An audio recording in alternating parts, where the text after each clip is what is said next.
Bonjour mes chers élèves, comment allez-vous? Ça va bien, je l'espère. Mes chers, la séance d'aujourd'hui sera consacrée à une lecture simple d'une petite évaluation que je vous propose pour bien se préparer au contrôle numéro 1 deuxième semestre, bien sûr au programme Nénuphar au CM1. Les leçons visées seront du thème numéro 3 et le thème numéro 4. Alors tout d'abord, je vous propose un petit texte qui raconte la routine quotidienne d'un écolier ou bien d'une écolière. Par la suite, sera suivi des questions proposées de la grammaire, le complément du nom, les adverbes, les compléments circonstanciels, quel que soit du temps, du cause, de manière et du lieu. Par la suite, on va passer à la conjugaison.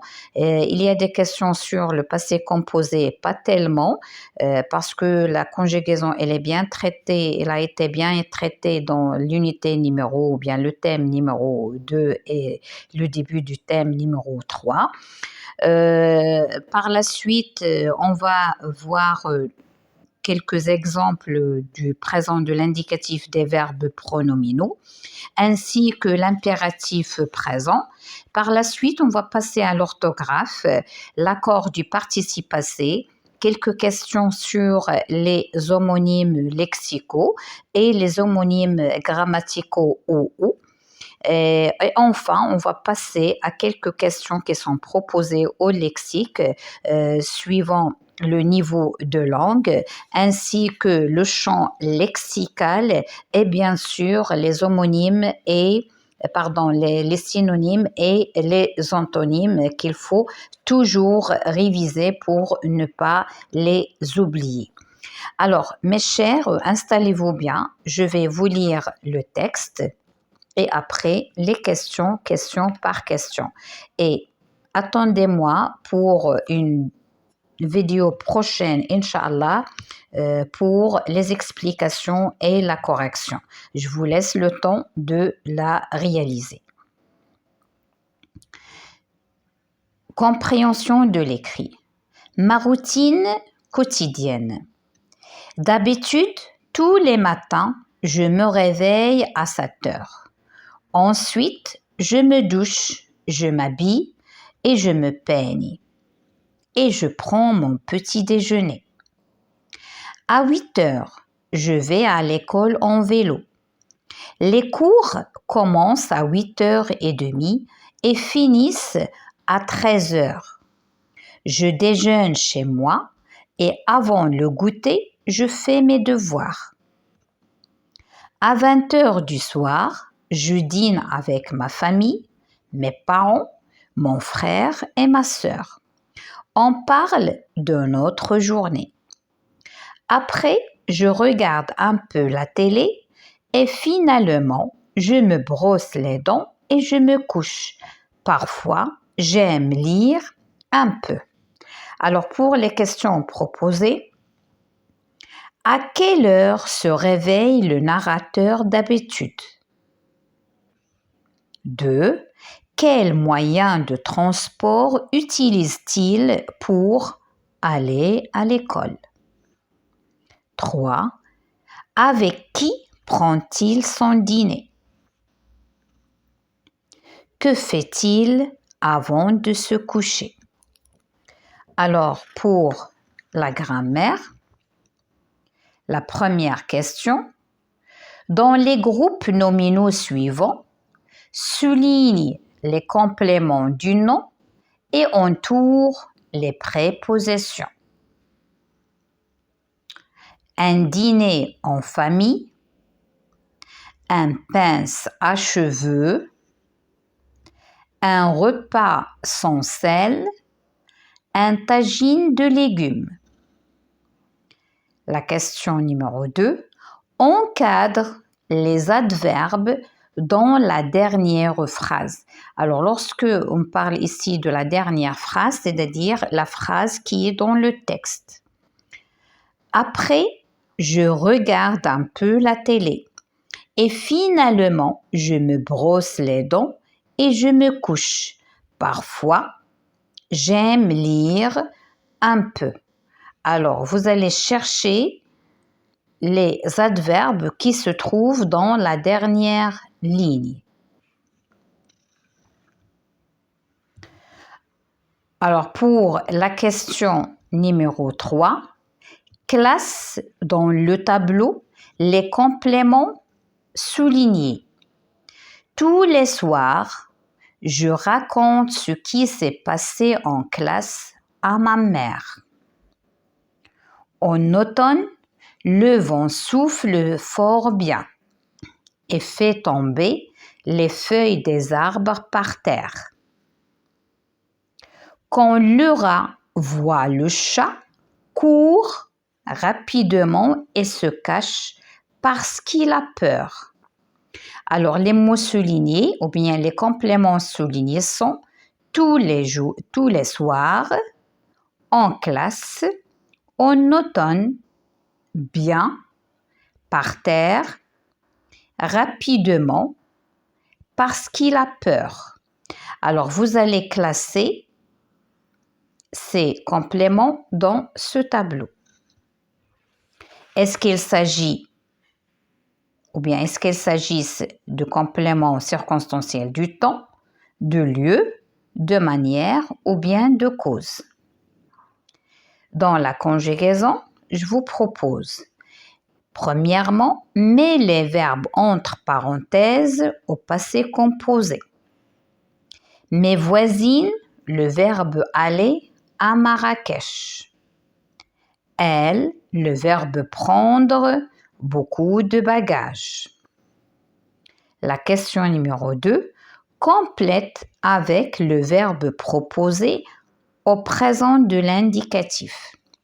Là, on a une série de verbes pronominaux. Se ranger, nous. Se déplacer, nous. S'occuper, il avec S. Se coiffer, vous.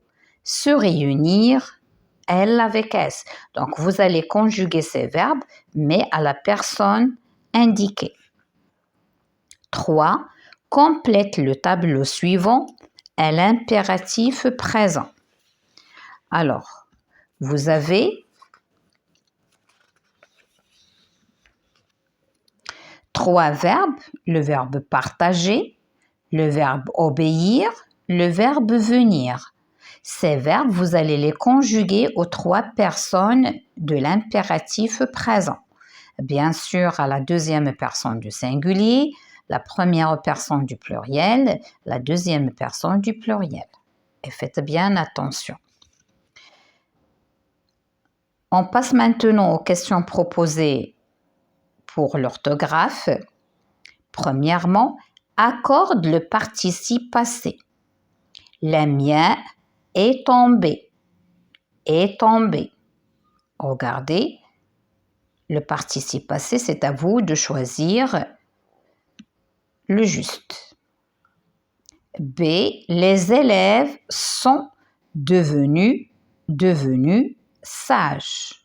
Les élèves devenus sages. C'est à vous de choisir. 2. Entoure le bon homophone selon le contexte. Homophone qui dit homonyme. A. La girafe est un animal à long cou avec D. Cou tout simplement. Cou avec P à la fin. C'est à vous de choisir. B. Nous avons besoin d'un balai avec AI, balai avec ET et d'un seau, S-O-T, seau, A-U-T, S-C-E-A-U pour faire le ménage. Pour C, j'ai mal, 2 L-E, mal, un seul L à la tête. Maintenant, on passe à la question numéro 3. Complète avec les homonymes ou sans accent ou avec accent. Papa, où on va passer les prochaines vacances? Alors ici, on va ajouter ici va. Papa, où on va passer les prochaines vacances? À Tanger, chez mon oncle, ou à la campagne, chez tante Zekia?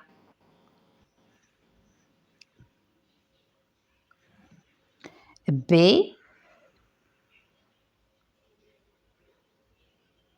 Que veut acheter cette robe rose? Cette jupe grise. Que veux-tu? Que veux-tu acheter? Cette robe rose ou cette jupe grise? D'où arrives-tu? Lexique.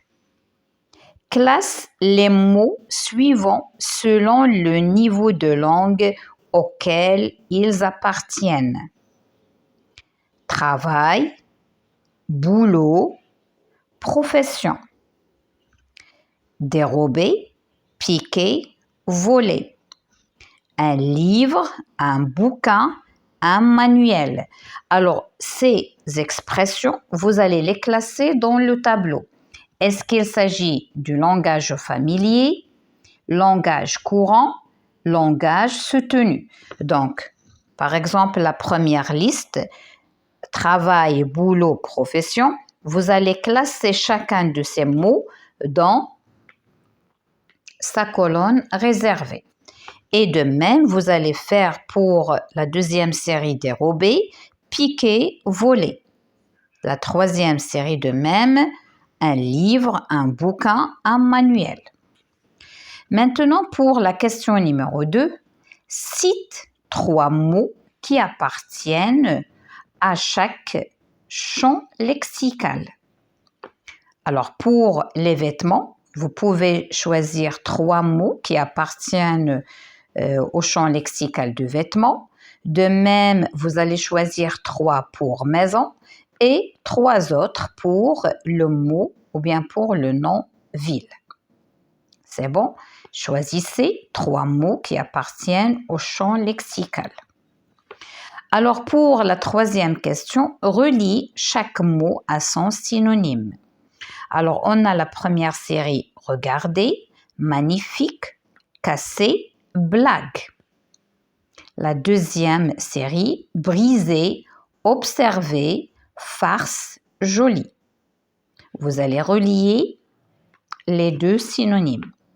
Pour la dernière question, trouve l'antonyme de chaque mot. Construire, quel est son contraire? Long, son contraire. Début, son contraire. Difficile, son contraire. Alors mes chers, je vous souhaite un bon courage et attendez-moi pour la correction bientôt, Inch'Allah. Merci, à la prochaine.